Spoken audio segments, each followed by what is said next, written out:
Updates at pinakahuling mga usapin sa mundo ng palakasan. Atin ang pakinggan dito sa Ang Pilipinas Ngayon. Lumundag si Filipino pole vaulter EJ Obiena sa kanyang kauna-unahang panalo sa Amerika.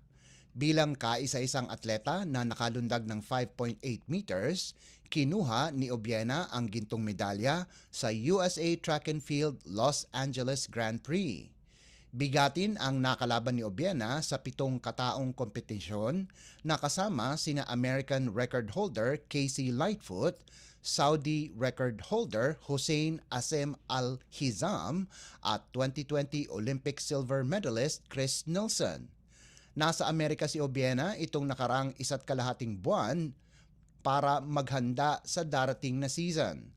Siya ay tutungo sa Europa para sumali sa ilan pang kompetisyon at gamitin iyon bilang preparasyon sa kanyang pagsabak sa 2024 Olympic Games. Samantala, pumwesto lamang sa ikalima sa women's 400-meter hurdle si Lauren Hoffman. Kasalukuyang may tsansa ang Filipino-American na makapasok sa Olympic Games at kakagaling lamang din nito mula sa Philippine National Championships. Kasalukuyang nasa top 40 ng world rankings si Hoffman kaya't malaki ang pag-asa niyang mabigyan ng ticket sa Olympics. Updates at pinakahuling mga usapin sa mundo ng palakasan. Atin ang pakinggan dito sa Ang Pilipinas Ngayon. Unti-unti nang nabubuo ang koponan ng Strong Group Athletics o SGA na sasabak sa 43rd William Jones Cup itong darating na Hulyo.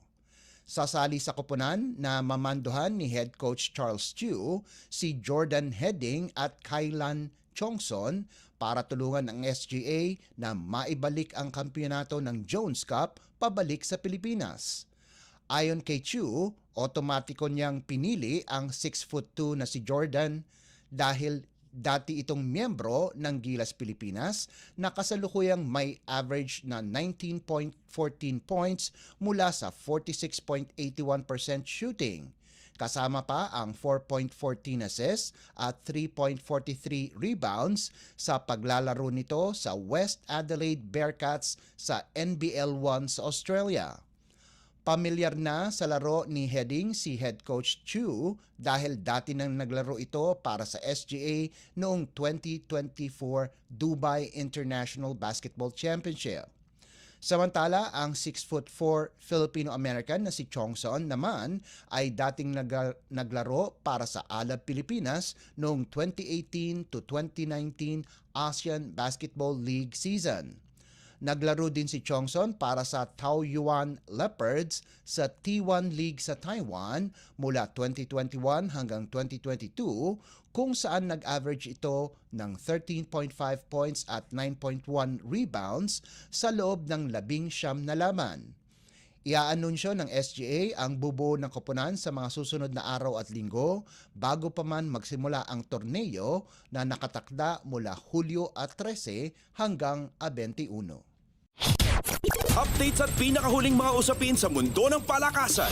Atin ang pakinggan dito sa Ang Pilipinas Ngayon. Magkakaroon ng karagdagang responsibilidad si Gia Morado de Guzman sa pagbabalik nito sa Pilipinas.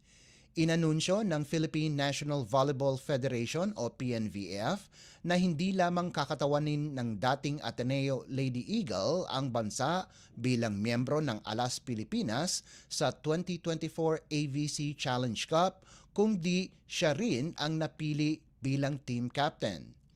Una nang kinumpirma ng dating Creamline Coal Smashers star setter na sasama siya bilang representahe ng Pilipinas sa AVC Cup at sinabi pa nitong handa ito palagi na maglaro para sa bandila at sa bansa. Makakasama ng dating Ateneo captain ang mga nakababatang players na sina Angel Canino, Thea Gagate at Julia Coronel. Kasama din sa alas ang mga PVL players na sina Cici Rondina at Cherry Nunag ng Chocomucho, Ea Laure at Jen Nierva ng Cherry Tigo, Fifi Sharma at Faith Nisperos ng Akari, Don Makandili Katindig at Vanny Gandler ng Signal at Del Palomata ng PLDT. Gaganapin ang AVC Cup mula Mayo 22 hanggang 29 sa Rizal Memorial Coliseum sa Maynila. Updates at pinakahuling mga usapin sa mundo ng palakasan. Atin ang pakinggan dito sa Ang Pilipinas Ngayon. At yan ang pinakahuling balita sa larangan ng palakasan. Para sa Radyo Pilipinas World Service, ito po si Leo Magpayo. Magandang araw. Updates at pinakahuling mga usapin sa mundo ng palakasan. Atin ang pakinggan dito sa Ang Pilipinas Ngayon.